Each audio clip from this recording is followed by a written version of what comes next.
Muy buenas tardes, tengan todos ustedes. Es un gusto continuar con el Congreso Internacional de Derecho Ambiental en homenaje al doctor Néstor Cafferata en su cuarta jornada.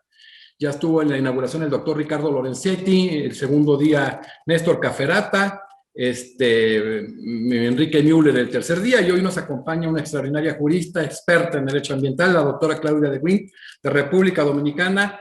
Doctora, qué gusto que esté en la Academia Mexicana de Derecho en este homenaje tan importante con motivo de la trayectoria de nuestro amigo común Néstor Cafferata.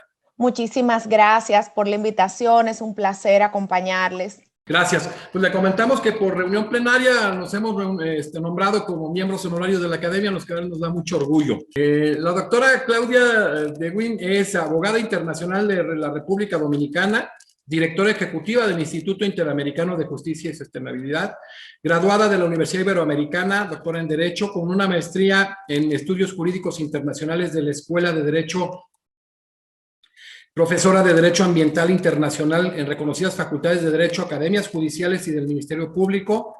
Está a cargo de la Cátedra de Derechos Humanos y Medio Ambiente. Es investigadora aliada del Centro de Estudios Constitucionales de la Suprema Corte de Justicia de la Nación de México, de la Corte Mexicana, miembro de la directiva de Comisión Mundial de Derecho Ambiental de la Unión Internacional para la Conservación de la Naturaleza. Es asesora para foros internacionales de políticas de alto nivel y en diferentes entidades y comités del sistema de Naciones Unidas. Sirvió durante casi 2 décadas en la Organización de Estados Americanos, asesorando numerosos procesos políticos y de negociación en el ámbito multilateral y hemisférico, y haciendo contribuciones significativas a la legislación ambiental, la aplicación, el cumplimiento y a la jurisprudencia en América Latina y el Caribe. Es una función súper importante. Y nuevo miembro honorario de la Academia Mexicana de Derecho, Juan Velázquez, un privilegio tenerla aquí como parte de la Academia, como miembro honoraria, como parte de este importante congreso y del homenaje a nuestro amigo Néstor Cafferata. Hoy la doctora Claudia de Wind disertará en relación al tema justicia ambiental y climática, y empezamos, doctora, con la disertación, preguntarle cómo afecta el cambio climático a los países de la región y cuáles son las injusticias. Bueno, muchísimas gracias, Jesús. Nuevamente es un privilegio. Yo creo que quisiera primero empezar por el gran honor de estar aquí acompañándolos y celebrando a nuestro amigo Néstor Cafferata. El profesor Cafferata no solamente es una persona reconocida a nivel internacional y en su país por los aportes que ha hecho al derecho ambiental y a la justicia ambiental particular, sino que Néstor tiene un don, un regalo maravilloso, y es que es un ser humano excepcional, y además de eso es la persona más desinteresada que conozco en cuanto a compartir su conocimiento en el tema del derecho ambiental. Entonces, el legado de Néstor nos va a acompañar por muchas generaciones por venir. Entonces, no quería perder la oportunidad de decir que si Néstor estuviera aquí, estuviera compartiendo sobre el tema y sobre la pregunta que me acaba de hacer, y estuviéramos en plena... Así que felicitaciones a Néstor y a la Academia, que al mismo tiempo se honra y se distingue homenajeando a quien homenaje verdaderamente merece. Entonces, pasando al tema y a su pregunta de cuáles son las injusticias. Bueno, la primera injusticia que yo diría que hay en materia climática en América Latina y el Caribe es que, si bien tenemos una región que es sumamente rica en recursos naturales, en biodiversidad, por ejemplo, tenemos 7 de los países más megadiversos que hay en el mundo, al mismo tiempo somos la región más desigual. El acceso a esos recursos por parte de nuestra gente no es equitativo. Por otro lado, la región contribuye a menos de un 25% de las emisiones globales de gases de efecto invernadero. Y de ese 25%, un 15% son de un solo país, de todo el hemisferio, ¿no? Entonces, sufrimos grandemente lo que son los impactos del cambio climático, tanto en los ecosistemas, en los recursos hídricos, eventos extremos que hoy en día estamos viendo, mayores huracanes, por ejemplo, y cuando digo mayores me refiero a mayor frecuencia y a mayor intensidad de este tipo de eventos extremos, deslieves como el que tuvimos recientemente en el Ecuador, entre otros fenómenos, y todo eso tiene un impacto en el goce de los derechos humanos de los pueblos y de la gente de las Américas. Nos impacta desproporcionalmente porque los ciudadanos de la región no son responsables por lo que está pasando en cuanto al cambio climático, pero sufren en mayor medida, mayor impacto, mayor magnitud y ahora con mayor frecuencia los impactos del cambio climático. Entonces las asimetrías son grandes. Muchas gracias, doctora. ¿Cuáles son los desafíos en el abordaje del cambio climático desde la perspectiva de transición justa? Bueno, precisamente los desafíos empiezan por ahí, con las asimetrías, porque las respuestas que la comunidad internacional y que el sistema de gobernanza internacional ha encontrado no ha logrado capturar esas asimetrías y responder a las necesidades de los grupos que se encuentran en situación de vulnerabilidad. Y cuando digo situación de vulnerabilidad, no me refiero únicamente a la vulnerabilidad intrínseca por alguna condición en particular de los seres humanos o de algún grupo en una situación geográfica específica. Me refiero también a vulnerabilidad por exposición al cambio climático, relacionada también a ese riesgo intrínseco que algunos grupos humanos en nuestra región tienen. Entonces, esas diferencias no han sido capturadas por las respuestas en la política, en la legislación. No es lo mismo el efecto que puede tener el cambio climático para un padre de familia, por ejemplo, que para una niña de 9 años o para una joven adolescente o a una mujer en momentos de lactancia o para un hombre joven. O sea, que todos esos impactos son diferenciados, hay vulnerabilidades y hay asimetrías que las respuestas tienen que saber capturar. Por otro lado, uno de los desafíos importantes es que los diferentes poderes del Estado tienen que responder de distinta manera y las medidas de mitigación y adaptación al tiempo deben considerar esas asimetrías. Gracias. ¿Cómo están, doctora Claudia Ewing, aportando los poderes judiciales al abordaje del cambio climático? Un aspecto sumamente importante, este desarrollo pretoriano. Bueno, en primer punto, yo creo que los poderes judiciales han contribuido de una manera significativa a la justicia climática. En primer lugar, yo diría que a través del diálogo de fuentes, internalizando todo lo que son los principios de lo que nos hablaba el profesor Caferata en su disertación en el día de ayer, pero también aportando al conocimiento en cuanto a la evolución del precedente en materia climática. Entonces, por ejemplo, los poderes judiciales se han manifestado en cuanto a obligaciones climáticas sustantivas y procesales, en cuanto a los derechos humanos que se ven afectados por el cambio climático y la degradación ambiental. Se han referido también a los impactos atribuibles del cambio climático en los ecosistemas, en los eventos extremos, la seguridad hídrica, como mencionaba antes, y también se han referido a el papel que juega el Acuerdo de París y también otros instrumentos internacionales aplicables en esta materia.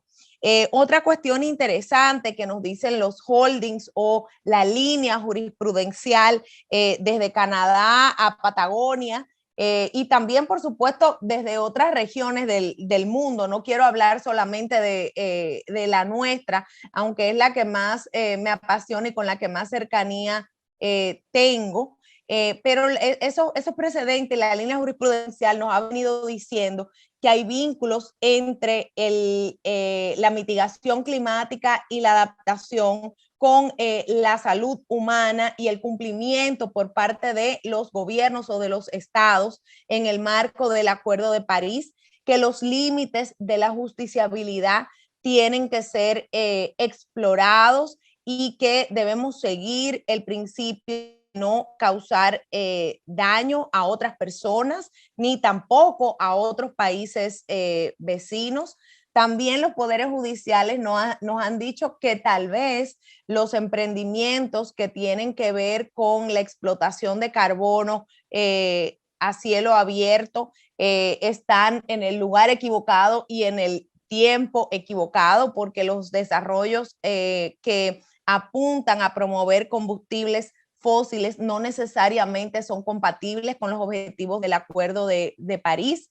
También la justicia nos ha dicho que la pandemia no es una excusa para bajar el estándar en la aplicación y el cumplimiento ambiental, y nos han dicho que tenemos que escuchar a los jóvenes y a los niños en el marco de el principio de la equidad intergeneracional, que ellos tienen derecho a vivir en un futuro sin ansiedad física, ansiedad mental, y que también tienen un derecho a ejercitarse, a vivir en el aire libre. Entonces, básicamente, ya deberíamos saber de estos mensajes que nos ha mandado la justicia, que tenemos un deber intergeneracional en cuanto al respeto a la equidad, al derecho a la cultura, al mejor interés de la niñez, y que los países tienen un presupuesto de carbono al cual deben ceñirse y deben de adherirse.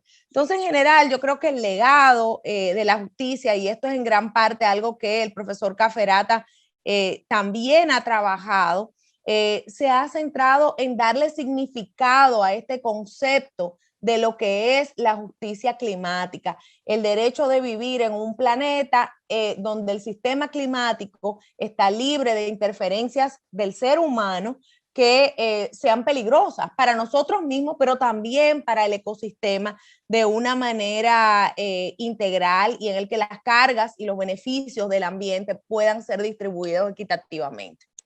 Qué interesante, doctora. Por ejemplo, este diálogo de fuentes, pero por ejemplo, en el famoso diálogo jurisprudencial, usted que es una experta en ámbitos internacionales, en el tema vertical u horizontal, ¿qué tan importante ha sido este diálogo que se ha dado para que la misma Corte Interamericana de Derechos Humanos tenga en este momento resoluciones pues tan importantes en temas ambientales con base a ese artículo 26 de la Convención Americana del Principio de Desarrollo Progresivo? Bueno, fundamental ha sido el diálogo de fuentes. Coincidencialmente, yo estuve en la audiencia ante la Corte cuando se estaban conociendo las observaciones para la opinión consultiva número 23 presentada por el Estado colombiano, donde la Corte consideró precisamente el derecho humano a un medio ambiente sano y cuáles son las implicaciones en cuanto al cumplimiento de los compromisos internacionales en materia ambiental para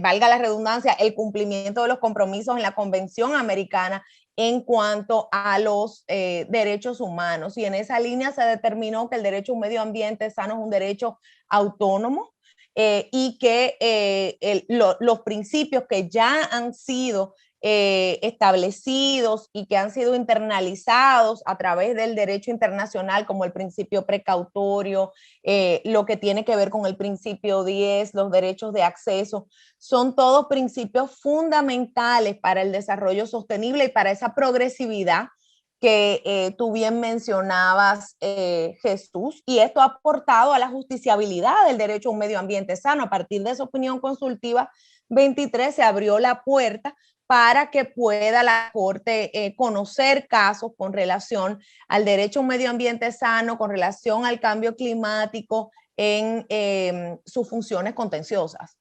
Gracias, doctora. Ha habido muchas resoluciones, hoy casos, sentencias de la Corte, en el caso de la Cajana, del último en el contra Argentina, pero esa opinión consultiva es sumamente importante, es oral. Y hoy en día se sigue en el debate si es vinculante una opinión consultiva, ¿no? Cuando la misma Corte ha decantado.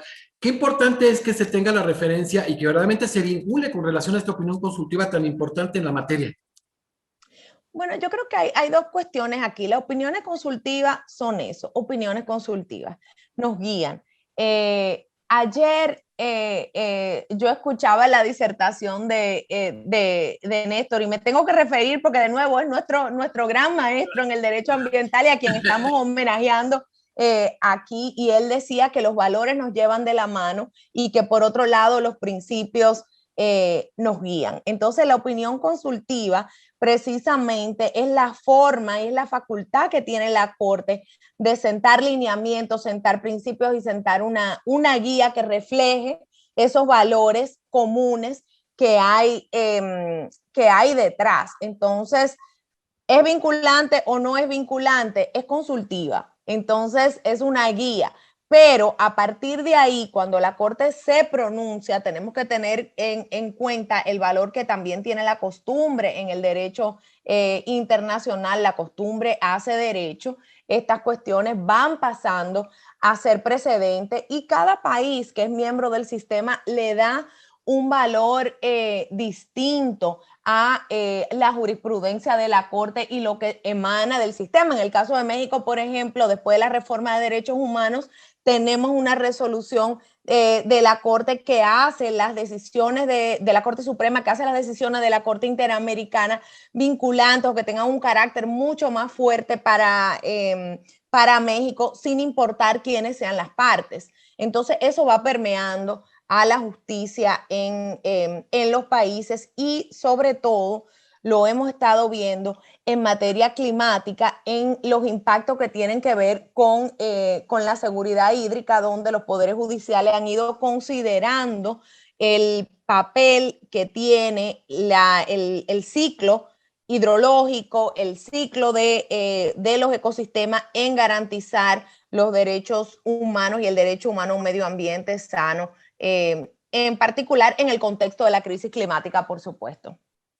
Muy importante esa reforma de 2011 en México con relación a derechos humanos, a la incorporación, pero bueno, ya había habido una ratificación de la Convención Americana y de la jurisdicción de la Corte Interamericana y necesitamos eso para entenderlo. Ahora, bueno, ha sido un gran avance.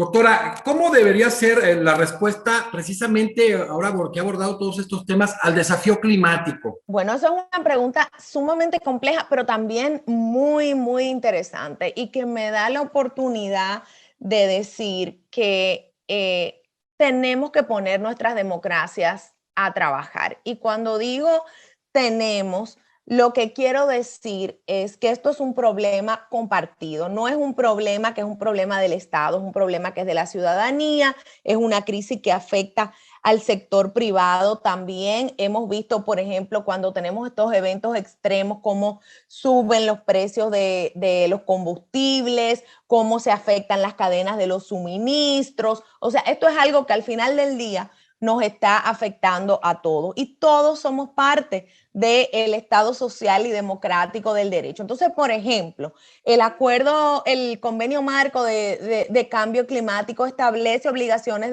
de las partes en cuanto al acceso a la información y establece también que la ciudadanía y los actores interesados tienen que participar. Entonces, al momento vemos en esta cuestión de la justicia climática que las cortes han avanzado en los precedentes muchísimo y han dado una respuesta, pero eso no es un trabajo del juez Hércules únicamente. Y para que los jueces y el sistema pueda responder, la ciudadanía tiene que preguntar.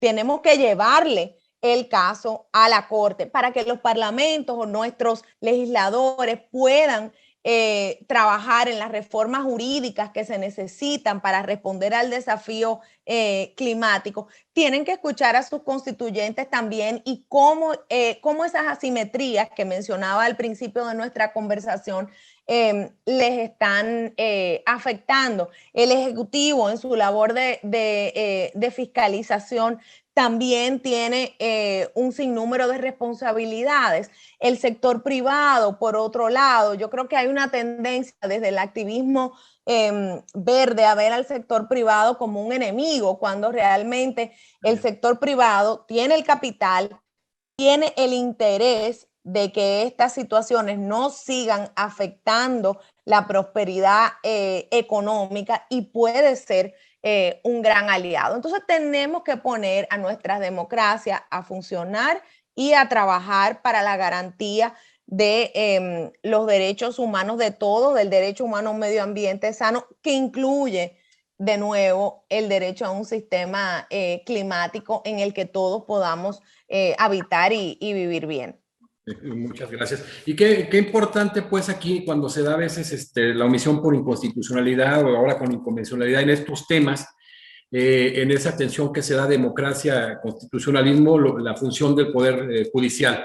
Pero en algunos casos ha habido algunos desmantelamientos importantes institucionales y constitucionales en materia ambiental. ¿Qué pasa ahí, doctora? Bueno, esa es una pregunta sumamente sensible que planteas y es una realidad de nuestro sistema, porque al final del día las externalidades en materia ambiental y los intereses tan fuertes que hay resultan en choques. Entonces yo diría que aquí Montesquieu cada vez se vuelve más importante en cuanto a la independencia de los poderes del Estado. Entonces, seguir trabajando enfáticamente en la independencia del Poder Judicial, seguir trabajando enfáticamente en la independencia que tiene el Poder Legislativo, pero al mismo tiempo, yo creo que el diálogo es fundamental para generar confianza. Entonces, muchas de las situaciones que yo he visto donde se dan estos choques pudieran tener un menor impacto en el bienestar de la ciudadanía si hubiera más diálogo y entendimiento entre poderes. Por ejemplo, que el Poder Ejecutivo pueda entender en qué línea va la jurisprudencia y por qué el razonamiento jurídico va en esa dirección en cuanto a la interpretación y en cuanto a la aplicación de la ley, porque eso al mismo tiempo va a modelar la fiscalizadora que tiene el Ejecutivo y la labor en la regulación administrativa. Lo mismo pasa con el poder legislativo. Entonces, para mí yo creo que, y eso es la democracia en acción, nuevamente, el diálogo es fundamental en esos conflictos, pero al mismo tiempo la independencia de los poderes. Qué importante, la verdad, ese planteamiento que hace el tema de la independencia, esa distribución y separación del poder con poderes limitados y equilibrados, con pesos y contrapesos, etcétera. Pero en ocasiones ese diálogo que es fundamental, a veces pues no llega a nada. Y entonces creo que la función del Poder Judicial es sumamente importante, ¿no, doctora? Sumamente importante y es un trabajo muy difícil porque no hay figura más solitaria que un juez cuando tiene un caso en estos temas. Y en particular, o sea, imagínate que en materia ambiental los casos son complejos, en materia climática son aún mucho más complejos. Se supone que el juez es el perito de los peritos, por un lado, pero por otro lado, esto es una rama especializada del derecho, de donde, como dice Lorenzetti, es una fiesta donde están todos invitados, donde hay que poder entender la ciencia, se necesita el auxilio de las ciencias duras, de las ciencias más líquidas, de la tecnología, para todo el tema de la evidencia, la ponderación, la carga de la prueba. Entonces ahí la independencia del Poder Judicial, por un lado, es fundamental,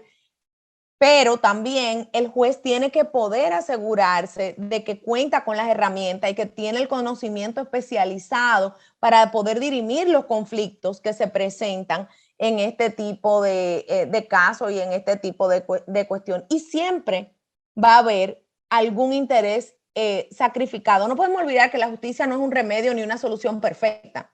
Es un remedio imperfecto. Siempre va a haber algo y los jueces, una de las cuestiones que están empezando a trabajar es en el enfoque de problemas, donde analizan las diferentes variables, analizan los diferentes problemas que se presentan en un caso y buscan ese balance que viene dado del principio de la sostenibilidad, como fue establecido desde un principio por la Corte Internacional de Justicia hace muchos años, en este caso de la construcción de una represa hidroeléctrica en Europa. Y buscan ese balance intrageneracional e intergeneracional también entre actores en diferentes situaciones, en diferentes planos, condiciones económicas, geográficas, etcétera, porque es la única manera de no ver las cuestiones con ese enfoque de un ganador y un perdedor, ¿no? Muy importante, qué planteamiento tan importante. Y para cerrar, doctora Claudia de Wind, ¿qué papel juegan? Ya son algunas cosas importantes en el tema, pues, de la democracia, las democracias, y cómo pueden estas contribuir a la justicia climática. Bueno, aquí yo lo que te podría decir es que la democracia es fundamental, porque sin democracia no tenemos Estado de Derecho, sin Estado de Derecho no hay respeto a esas instancias, a esa división de poderes que tenemos, pero también al papel que tiene cada uno dentro de la sociedad. Entonces, en este sentido, yo diría que la democracia tiene un papel central en que pueda haber diálogo. La democracia promueve la buena gestión ambiental. Con la democracia podemos lograr que estos acuerdos internacionales en materia ambiental y en materia climática puedan aplicarse de una manera efectiva. Y la democracia está íntimamente relacionada a los derechos humanos y a las personas. Y yo no quiero ser o sonar cliché al hablar de democracia, porque a veces puede sonar muy idealista y no es una panacea realmente. La democracia es un trabajo duro.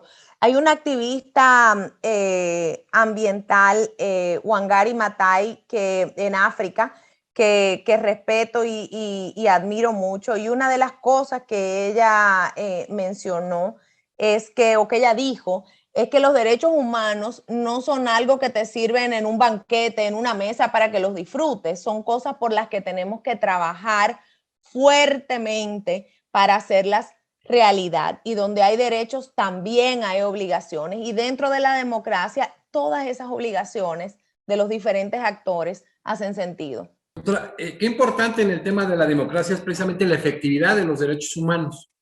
Ya hablamos del tema de la justicia constitucional, todas estas vías de acceso. ¿Qué tan importantes son los mecanismos de control constitucional para que el ciudadano pueda accionarlos, evidentemente, y lograr esa efectividad? Los mecanismos de control constitucional son fundamentales porque esas son las vías que tiene la ciudadanía. Hoy en día, uno de los problemas fundamentales que sufre nuestra sociedad es primero la crisis de la verdad y la crisis de la información. Estamos en esta era tecnológica, esta era líquida, por decirle de una forma, donde todo fluye, estamos todos inundados de información. Entonces la ciudadanía ha ido a una tendencia donde todas las problemáticas, incluyendo la problemática climática y ambiental, se ventilan en las redes sociales, por ejemplo. Y yo creo que las redes sociales tienen su rol, pero los mecanismos de control de la constitucionalidad y los mecanismos institucionales que existen en el Estado democrático del derecho son la vía correcta para atender todas estas preocupaciones. No digo que es fácil, porque todos los estados y todas las instituciones en nuestra región, y lo digo a ciencia cierta, sin excepción, tienen desafíos. Y desafíos que se hacen más grandes por las asimetrías y las vulnerabilidades que tenemos en la región. Pero si no los usamos, ¿cómo los vamos a fortalecer? Pues muchísimas gracias, doctora. Cerramos, ¿no? Muy claro, muy preciso. Un gran desafío, ¿no? Reiterando el tema del derecho ambiental, el tema de la justicia ambiental, es un desafío enorme, más con lo que hemos vivido. Es un gran desafío. ¿Qué posibilidades hay? Las formas ya más o menos se nos comentó, de una manera muy precisa más bien, de poder afrontarlo, pero ¿cómo son las perspectivas en el tema a futuro? Bueno, muchísimas gracias por esa pregunta y me encanta que podamos cerrar con optimismo. Yo soy una optimista realista y aquí te voy a decir que lo primero es que no somos marcianos, somos humanos, este es el único planeta que tenemos, así que tenemos que resolverlo y lo vamos a resolver. Y las formas de hacerlo y lo que se ve en el panorama es una gran energía desde la juventud. Yo nunca había visto a los jóvenes más involucrados, más entusiasmados con esta temática, con propuestas claras y concretas de lo que quieren ver. Es un momento donde se está viviendo una revolución en cuanto a la innovación para la cuestión climática. Por ejemplo, tenemos el compromiso del metano que salió de la COP26, y así como ese, un número de movimientos y de esfuerzos que, si bien no son el multilateralismo a su máximo esplendor, son acciones que a nivel bilateral, a nivel regional, están moviendo la balanza. Entonces, yo creo que tenemos que capitalizar en ese momento y en esa energía y en esa iniciativa para seguir. En este momento hay un gran debate en varios de nuestros países en el tema del uso de las energías. Un diálogo a veces muy cortado. Usted ha hablado de este tema, de ponderar el diálogo, que es sumamente importante. Entonces, en este tema de uso de energías, ¿qué podemos concluir? Miren, el tema de la energía es fundamental porque tiene que haber una transición justa precisamente hacia fuentes de energía que sean menos contaminantes que las que estamos utilizando hoy en día. La justicia se ha pronunciado sobre estos temas. Tenemos insumos de sectores que son contaminantes, que son necesarios para desarrollar las energías limpias. Entonces, la discusión y en particular las políticas nacionales de los países y cómo se cumplen los objetivos en los INDC con relación a la matriz energética de cada país van a ser fundamentales, pero también para nuestra región es importante mantener en el norte, sin ánimo de generar conflicto, pero la responsabilidad común, pero diferenciada. Tiene que haber financiamiento y tiene que haber cooperación para que esa transición energética pueda darse y que sea una transición energética que sea justa. No, muchas gracias. Es que de veras este campo de la justicia ambiental y climática es tan amplio que nos podríamos llevar días. La volveremos a invitar, doctora. De verdad nos dejó un gran sabor de boca en un homenaje para alguien que queremos tanto, un amigo común como lo es Néstor Caferata.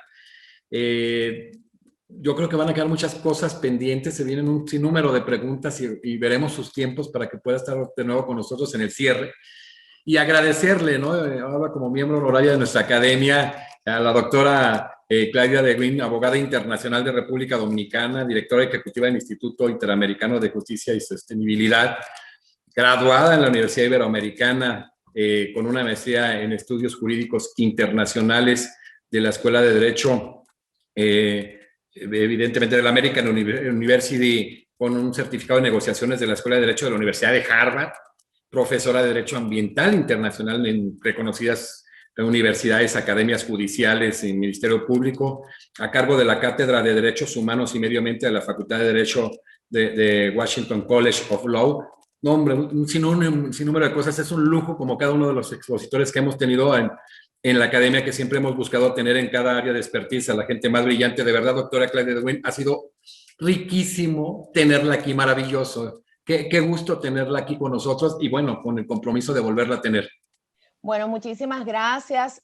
Un placer, muy honrada de compartir esta alfombra roja de celebridades del derecho ambiental internacional para honrar al profesor Caferata, que es un homenaje más que merecido y que, como decía al principio, también enaltece a la Academia Mexicana. Oiga, doctora, aparte de lo que ha aportado al desarrollo del derecho ambiental el doctor Caferata en el ámbito pretoriano, doctrinal, etcétera, el ser humano, ¿no? ¿Quién es Néstor Caferata, el ser humano? Un amigo. Eso es lo primero que debo decir. Néstor es una persona sensible, es una persona humilde, es una persona que siente y es solidario con el prójimo y con quien tiene al lado. Néstor siempre tiene una sonrisa ante la adversidad y siempre está dispuesto a ayudar y a colaborar y a compartir lo que él sabe, lo que él tiene y lo que él es con todo lo que lo rodean y aquellos que muestran una inquietud por resolver esta problemática que nos preocupa a todos a nivel regional y a nivel mundial. Pues muchísimas gracias. Despedimos hoy en el cierre de la conferencia a la doctora Claudia de Win, representando a República Dominicana, un país extraordinario, hermoso, que bueno, ha estado con un bagaje internacional muy importante. Reitero, muchísimas gracias, doctora Claudia. Claudia, gracias por haber estado hoy en este momento en el homenaje tan importante para nuestro amigo Néstor Caferata, que qué bueno que nos podamos convocar a grandes juristas en el área del derecho ambiental, que reconozcamos las trayectorias destacadas, que todos las tienen, y que vivamos ese compromiso, ¿no?, de hacer justicia en el seno interno del jurista. Muchísimas gracias, doctora. Muchísimas gracias a ti. Buenas tardes. Buenas tardes. Pues bueno, despedimos a la doctora Claudia de Win y continuamos en la siguiente conferencia el día de mañana. Gracias.